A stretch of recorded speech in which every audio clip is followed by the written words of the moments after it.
What's up, YouTube, and welcome to Codename Scream. I'm that horror guy. And I'm Mel. And we are still hydrated with horror. Stay thirsty, my boils and ghouls. It's stuck. And I Not much has changed since last week. No, we're still here. We're still covering water films. Water films. That could be a whole bunch of different things out of context. You know, Codename H2O. We're trying some new things here. None of them are working. None of them are sticking. So why don't we do what we do best? What are we going to talk about today? We are doing The Fog. Yes, the John Carpenter's The Fog. The original. The good one.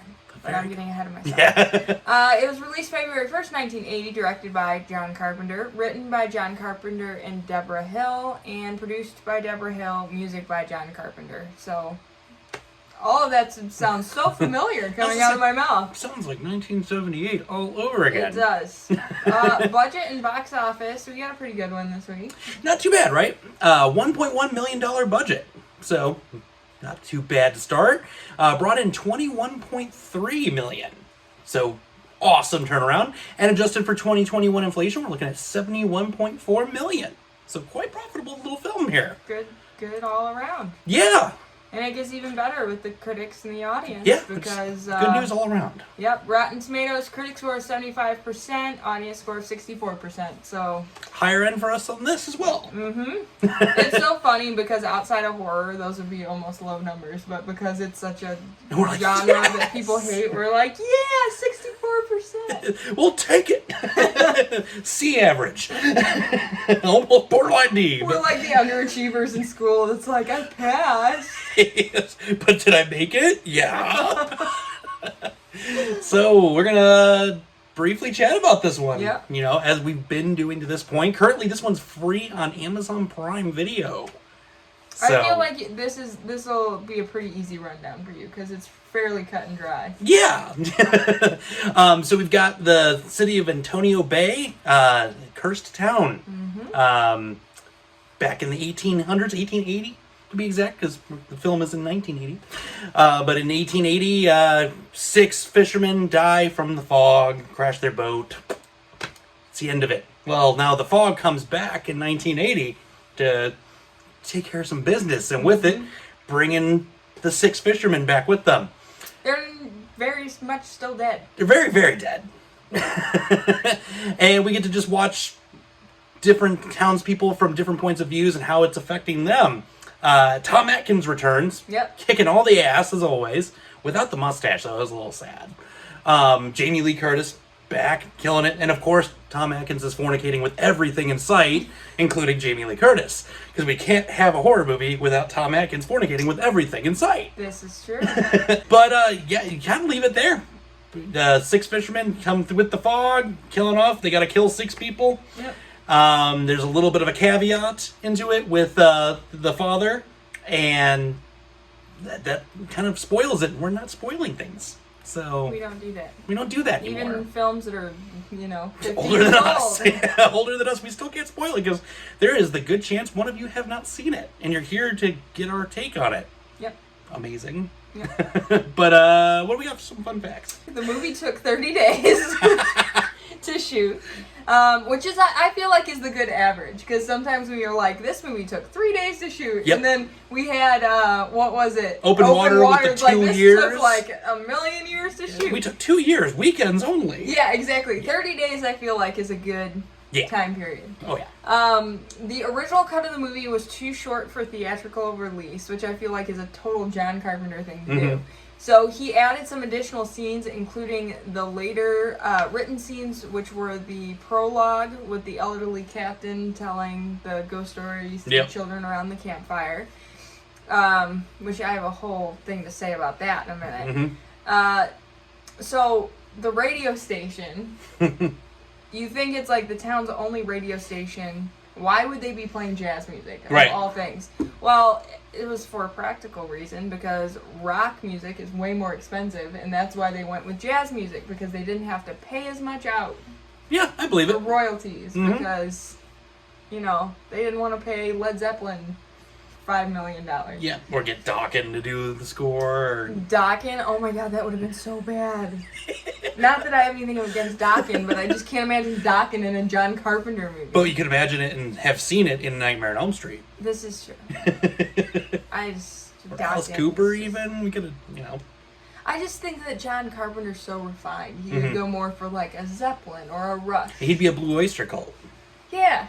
Yeah. As he did in Halloween. Don't Fear the Reaper would be so cool in this movie. It was already in Halloween, though. I know, but it just would have been so cool. Yeah, I'll give you that. John Carpenter does a lot of things twice. It's like he's not afraid of doing the same thing. Yeah, This the same cast. Don't Fear the Reaper. He had the same cast in this one. He Yeah. as well should have gone Exactly. for it. So. Adrian Barbeau and John Carpenter were married at the time this movie was made. Interesting. That is a fact. And he wrote the role of Stevie Wayne specifically for her. Aw. How cute. Yeah. So his ex-girlfriend's producing the film with his current wife. Correct. Interesting. Yeah, that was probably uncomfortable. A little bit. Because that was not a good breakup from what I understand. Money's money, though, so Yeah. hey. John Carpenter originally wanted the movie to be released as a PG movie. But it ended up with an R rating. He tried to achieve a PG rating by thinking, oh, if there's no blood or gore in it, you know, it'll be PG, right? No, still ended up with an R rating. Right. I don't think John Carpenter can do a PG movie. No. I'd be afraid to see that. His mind is just too messed up to be PG. Totally. Totally. It just makes me think that. Yeah, I mean, totally. The opening prologue was from an Edgar Allan Poe's A Dream Within a Dream, the one that says, it's all that we see or seem but a dream within a dream. That is so hard to say. As I said, it's a tongue twister a bit. Let me try that again. Yeah. Is all that we see or seem but a dream within a dream. Good job. Much Yeah, better. I did it. That's so hard to say. Oh, yeah. Edgar Allan Poe. Man, you... Quite the linguist. She sells better than the seashore. She sells seashells at the seashore.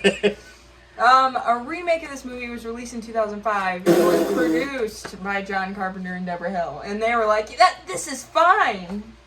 Yeah, that movie was trash. Yeah. What did you think about this one? Since we know how you feel about the It was remake. like, yeah, we made it a very loud. Yeah, that movie sucked. Yeah, Don't watch that. remake was watch terrible. This one And that was right around the time that we were getting remakes. None of them were really good. Oh, so many remakes. Yeah. All the remakes. Everyone got on the hype train with the remakes. Thank you, Texas Chainsaw Massacre. And then it was like, oh, hey, I've got one. And Well, Texas Chainsaw is like one of the only ones that didn't screw it up. no, it made it better, if Yeah. anything. Yeah. So, but this one, The Fog, it's John Carpenter. You can't go wrong. The music's amazing. Yeah. First and foremost. Well, of the music course is it is. always amazing. Anytime he does, he's one of my favorite composers. Yeah. Shocker. Yeah.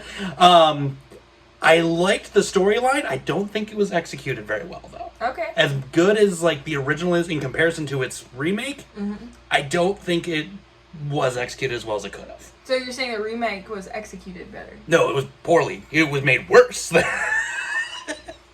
No, the remake made it even worse. Like, if anything, that remake should have taken it and like upped the ante on it. I was trying to catch you into saying something good about the remake. But No, You will didn't not. fall No, into I that won't trap. fall for that. Sorry, no, that will not be happening. But no, I do enjoy this movie. Like I said, it just wasn't executed the way I would like to have seen it. I would have liked to have seen. I don't know. So I guess my biggest flaw that I pointed out was there's only 6 of them. They come with the fog. But we got a scene at one point where Adrian Barbeau is on the top of a lighthouse, and there's 2 of them coming at her, and there's 6 of them in a church. We're a little off here, and it's simultaneously going on. maybe they just didn't want to be like near the church because it was like sacred ground or whatever. Well, they were in the church though. Well, maybe they were just like, ew, I guess. But there's only 6 of them, and there's 8 of them by that count. There's 2 on the Yeah, that's lighthouse, true. and there's 6 in there. So that was one thing that just like stood out to me. It's like, okay, that could have been done much better. I Like didn't there even should have think only about been that. there should Yeah. have been 4 in the church and 2 up on the lighthouse. But no, Makes it sense. was just so it's like the numbers of the fishermen didn't pan out the way it should have. We cut away from a lot of the violence, which Well, he was trying to make it PG. he was trying to make it PG. Now knowing that, it makes a little more sense, and I'll give it a little more credit where it was due. But for me, it was just like, go for it. Yeah. You know, like I'm depends on my mood and depends on the time of day where I'm watching these movies. Where sometimes I'm like, yeah, let me see it, all of it, and then other times I'm like, no, let my mind play the tricks. But this one I was like, we already got a concept that's kind of like, sure, make up for it. And then that fog was terrible. That was my favorite part. I loved the awful like, fog. oh my god, like. It looked like a docking concert. Yeah. Like, I've played shows with better fog. Yeah, exactly. I'm just like, oh my god, this is just terrible. Yeah. Terrible. No, just, yeah, some of the cinematography was just pretty shoddy. Overall, I enjoy it.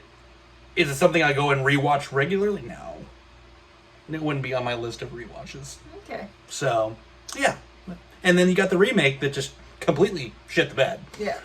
Don't even watch it for the first time. I'm gonna just keep hammering down. Do not watch it. I love this movie. Okay. I'd never seen it until last week. Oh. I watched it. Okay. And I'd seen the remake first, and I just always thought that was a trash movie. I don't think it was poorly executed at all. Really? Personally, I think that it was a super easy concept, and it was a safe concept because it was just kind of like the obvious trope that a lot of movies go with. There's 6 of us that are dead, now 6 have to die. You know, It's just something that's like kind of remedial as far as concepts go. But I didn't mind that at all. I loved the cast. The cast is like super strong cast.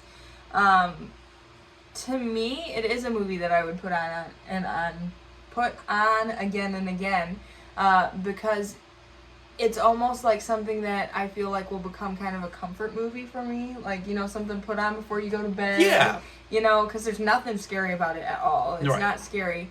I also loved that, I don't know if it was kind of like the nautical theme of it all, but it almost had like a Lovecraft feel to it. A little even bit. though it wasn't sci-fi. Just something about it reminded me of something Lovecraft would do. I can see that.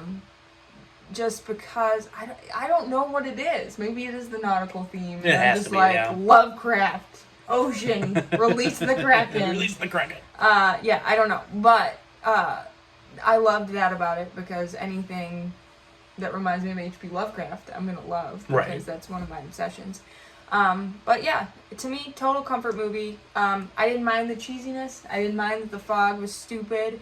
I didn't mind that there were holes in the storyline, and usually I'm all about that. Like, if there's a hole in the storyline, I'm just gonna throw the whole damn movie out. But it didn't really bother me. The one thing that did bother me was the pointless beginning of this movie. Like, I did not care at all. Like, I watched and it goes on forever. You think it's never gonna end. You're like, dude, stop talking. These kids don't care. It was boring. I was like, is the whole movie gonna be this way?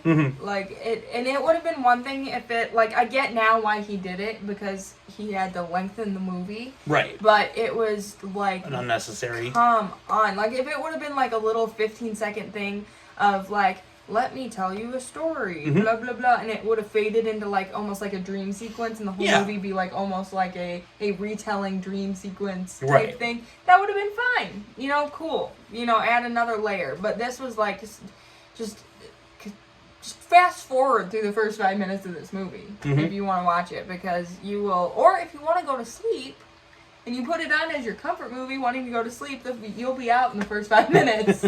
Another thing, and I thought about it just now as we were discussing, the other thing that got me was with their ship.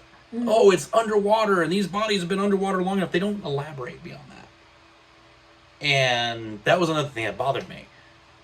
Because, nothing else added up to that point. But why would you need them to elaborate on that? Well, why is it that they magically have this power to rust out a boat, make a body seem as if it was submersed underwater, but then they can't do that when they come on land?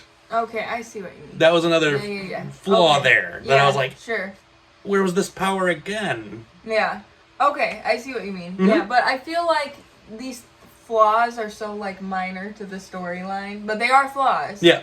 Well, it's funny because I think we've officially flipped roles for once, because usually... Yeah, usually I'm like, context! I need everything in context. I'm like, no, it doesn't need context. Because overall, this is, like, I'm sure even John Carpenter might even admit this compared to, like, other movies put out. It was a lazy movie. Yeah. It was just kind of something he threw together. Well, this is coming off the, hot success of Halloween. Exactly. Let's grab the crew, let's do it again, Yeah, and I feel like, I don't necessarily think it was a money grab, because I don't think John Carpenter is someone that works that way. No. He would make this movie even if he thought no one would see it. Mm-hmm. But I feel like it was just almost like a, hey, it's something to do.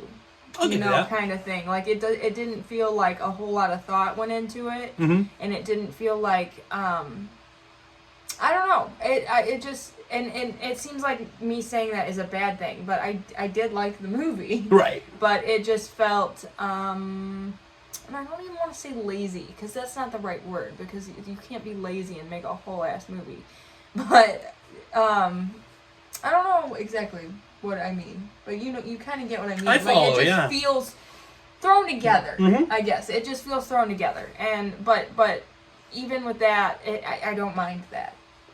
All right. Just because it's my new comfort movie. It works.